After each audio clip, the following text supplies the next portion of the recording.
మీ car EMI కట్టలేకపోతున్నారా? మీ car EMI మేము కడతాం. ఈ నెంబర్కి కాల్ చేయండి. హలో నమస్తే, వెల్కమ్ టు సుమన్ టీవీ. ప్రస్తుతం మనతో రాజేశ్వరి అమ్మగారు ఉన్నారు. వీరితో ఈరోజు కొన్ని విషయాల్ని మనం డిస్కస్ చేద్దాం.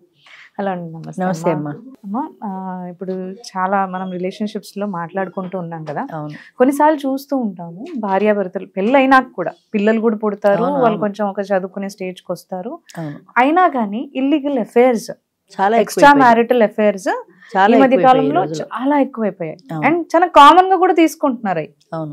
అవి పెరిగి పెరిగి ఎలా అయిపోతుందంటే కొన్ని సందర్భాల్లో ఈ ఫ్యామిలీని మొత్తం వదిలేసి వాడితో వెళ్ళిపోతున్నారు. వాళ్ళతో వెళ్ళిపోవడము, ఇక్కడ అమ్మాయి అయినా కావచ్చు అబ్బాయి అయినా కావచ్చు, వేరే వాళ్ళకి ప్రిఫరెన్స్ ఇచ్చి మొత్తం కుటుంబాన్ని ఫ్యామిలీని వదిలేసి వెళ్ళిపోతున్నారు. అవును. అయితే ఈ సిచ్యువేషన్ అనేది మనం పూర్వకాలంలో చూస్తే ఎక్కువ అంతగా ఉండేవి కాదు. లేదు, అసలు లేదు. అవును.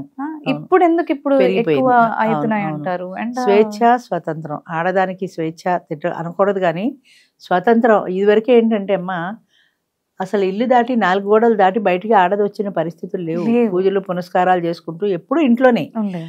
అది దాటి చదువు వచ్చిన తర్వాత చదువు కోసం ఆడది బయటికి వచ్చింది. ఆ తర్వాత ఉద్యోగం.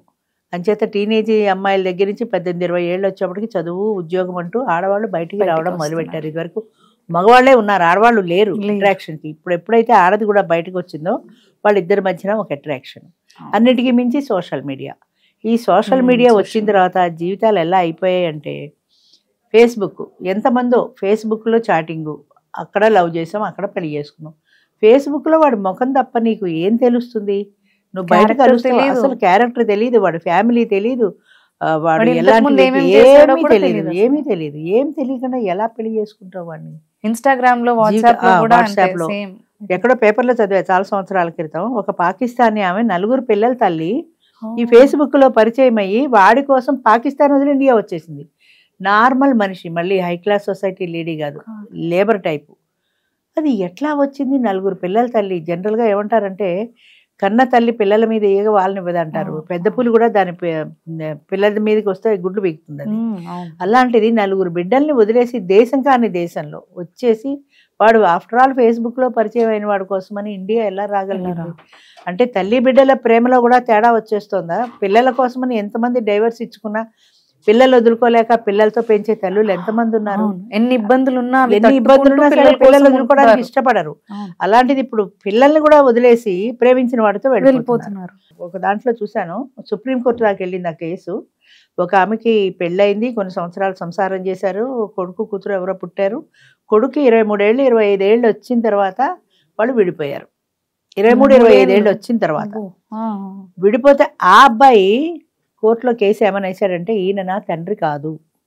ఆ పిల్లాడు చెప్పింది, ఈయన నా తండ్రి కాదు, నా అసలు తండ్రి అదే డిఎన్ఏ పరీక్ష చేస్తే నా తండ్రి తెలుస్తుంది. నా తండ్రి నాకు చాలా అనారోగ్యాలు, ఎన్నో ఆపరేషన్లు, మందుల ఖర్చు చాలా ఉంది కాబట్టి నా ఫాదర్ ఎవరో తెలుసుకొని, నా బయలాజికల్ ఫాదర్ ఎవరో తెలుసుకుంటే నేను ఆయన నుంచి మెయింటెనెన్స్ తీసుకుని నేను వైద్యం చేయించుకుంటాను అని చెప్పాడు. 25 ఏళ్ళు వచ్చిన కొడుకు. ఇప్పుడు ఈయన పరువు పోయిందా? ఇన్నాళ్ళు ఈవిడ భారీగా విడిపోయారు, వేరే ఉన్నారు అనుకుంటున్నారు ప్రపంచం ఇంతవరకు. ఇప్పుడు ఈ పిల్లాడు ఆయన తండ్రి కాదు అని అన్న తర్వాత బంధువుల్లో స్నేహితుల్లో 70 ఏళ్ళు వచ్చుంటాయి ఇప్పుడు ఆయనకి. ఎంత పరువు పోయింది ఆయనకి? ఇప్పుడు వీడు డిఎన్ఏ టెస్ట్ చేసి వీడి తండ్రి ఎవరో కనుక్కొని వాడి దగ్గర నుంచి వీడికి మరణం ఇప్పించాలి. కోర్టు యాక్సెప్ట్ చేయలేదు అనుకుంటుంది సుప్రీంకోర్టు. వాడి తండ్రి అయినా కాకపోయినా 25 సంవత్సరాలు వాడి దగ్గర ఉన్నావు, అక్కడ ఉండగానే నువ్వు పుట్టావు, నువ్వు పుట్టి పెరిగి పెద్దవాడు అయిన తర్వాత కదా, కొన్నాళ్ళ తర్వాత కదా మీ అమ్మ విడిపోయింది అని చేత యాక్సెప్ట్ చేయమో నీ డిఎన్ఏ టెస్ట్లు అవిను అని చెప్పారు. మరి వీడే భరించమన్నారేమో ఈ తండ్రిని. చేత అంటే ఈ సంసారం గుట్టుగా చేసుకుంటూనే ఎక్స్ట్రా మ్యారిటల్ అఫైర్ ఎవరితోటో పెట్టుకోవడం, ఈ వాళ్ళతో ఆ రిలేషన్ పెట్టుకోవడం, అది బయటపడితే వెళ్ళిపోతారు అంతే వాడితో.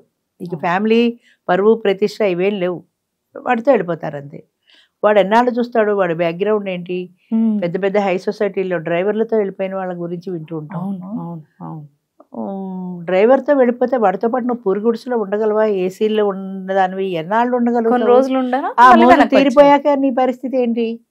వాడు ఇవాళ నేను అట్టు పెట్టుకుంటాడు, ఓకే, రేపు పొద్దున వాడి పేరెంట్స్ ఒప్పుకోపోవచ్చు, పెళ్ళై పిల్లలు కన్నా తల్లి మనకెందుకురా అంటే కొన్నాళ్ళకు వాడు నిన్ను వదిలేయచ్చు. అప్పుడు నేను వెనక్కి రానివ్వరు, నువ్వు ముందుకెళ్ళలేవు, నీ జీవితం ఏమవుతుంది?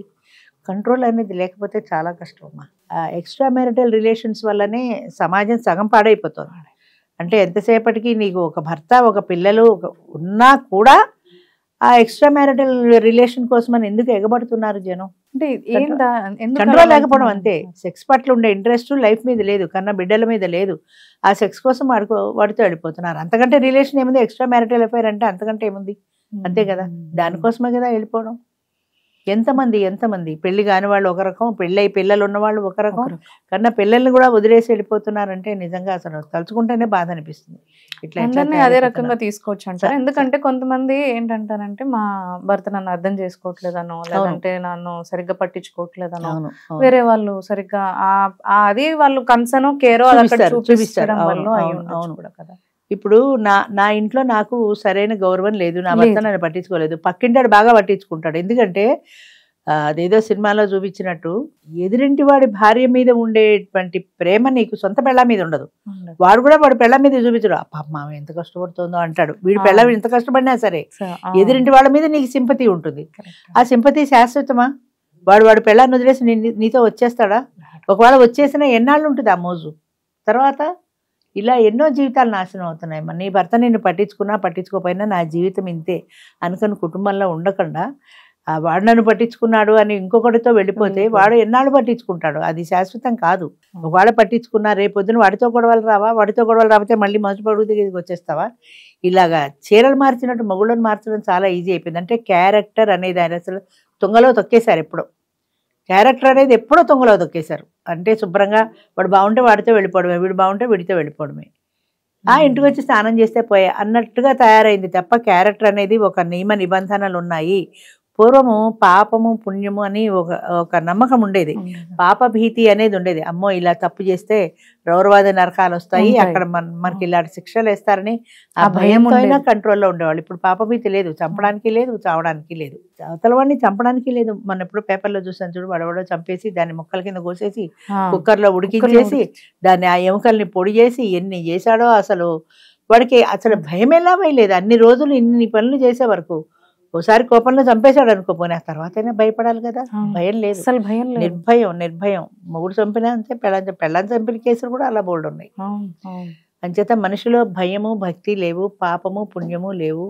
ఎంతసేపు నా మనసుకి ఏది తోస్తే అది చేసేయటమే కానీ దీని ప్రభావం ఎలా ఉంటుంది అన్నది లేదు. ఇప్పుడు వాడు దొరికాడు, వాడు పోలీసులు 4 పట్టుకొని ఉతికితే నిజం చెప్పాడు. జీవితకాలం జైల్లో ఉండాల్సిందే కదా. తాత్కాలికమైన కోపం కొద్దీ నువ్వు చేసిన పని వల్ల జీవితకాలం ఉండాలి. పిల్లలు ఉన్నారు, వాళ్ళకి 2 పిల్లలు ఏమో ఉన్నారు. ఆ పిల్లల భవిష్యత్తు ఏంటి? తల్లి చచ్చిపోయి నువ్వు జైలుపోయి ఆ పిల్లలు ఎక్కడ బతకాలి? అది ఆ క్షణంలో ఆ ఆవేశాన్ని కంట్రోల్ చేసుకోగలిగితే ఫ్యూచర్ బాగుండేది. నరకం భయం ఎవరికి ఉండట్లేదు. చనిపోయినాక ఎవరు చూస్తారులే అంతే. మరి పూర్వము అలా ఉండేది కాదు కదా. అమ్మో నరకం ఉంటే వాడు ఆ ముళ్ళ స్తంభాన్ని కావాలించుకోమంటాడు, ఆ నిప్పుల్లో నడవమంటాడు, ఏదేదో భయాలు ఉండేవి. ఆ భయాలకి మానేసేవాళ్ళు. కొంచెం కనీసం వాళ్ళని వాళ్ళు కంట్రోల్ చేసుకునేవాళ్ళు. ఇప్పుడు అది ఇవాళ మనం ఉన్నాం, ఈ రోజు మనం బతికినన్నాళ్ళు జీవితం, చచ్చాక ఒకటి చూడొచ్చాడు అన్న ఫీలింగే. అంతగా కావాలంటే ప్రయాగ పుష్కరాలకు వెళ్ళి ఓసారి స్నానం చేసి వస్తే పోతుంది. ఎన్ని కోట్ల మంది వస్తున్నారు. ఇదంతా భక్తేనా? నిజంగా చెప్పాలంటే అందులో మునిగితే పుణ్యం వస్తుంది అంతే. ఆ పుణ్యం బ్యాలెన్స్ పెరుగుతుంది. ఇన్ని పాపిష్టములు చేసిన తర్వాత ఆ పుణ్యం వచ్చిందో లేదో తర్వాత ఈ పాపాలకి ఫలితం అనుభవించాలి కదా. అది పోయింది. మనుషుల్లో పాపభీతి పోయింది, నీతి నిజాయితీలు పోయినాయి. న్యాయంగా ఉండాలి, నీతిగా ఉండాలి, అది పోయింది. మంచి చెడు విచక్షణ పోయింది. ఇది మంచి ఇది చెడు అని ఆలోచించే విచక్షణ పోయింది. ఈ క్షణంలో నాకేది తోస్తే అదే, నేనేదనుకుంటే అదే, నేను ఎలా చేయాలనుకుంటే అలాగే, అంతే. దాని ఫలితంగా ఏమవుతుంది? ఒక మనిషికి అయితే ఎవరైనా దిద్దుతారు, ఒక మనిషి కాదు, సమాజం, ఒక దేశమే పాడైపోయింది. చాలా చక్కగా. థ్యాంక్ యూ అమ్మా.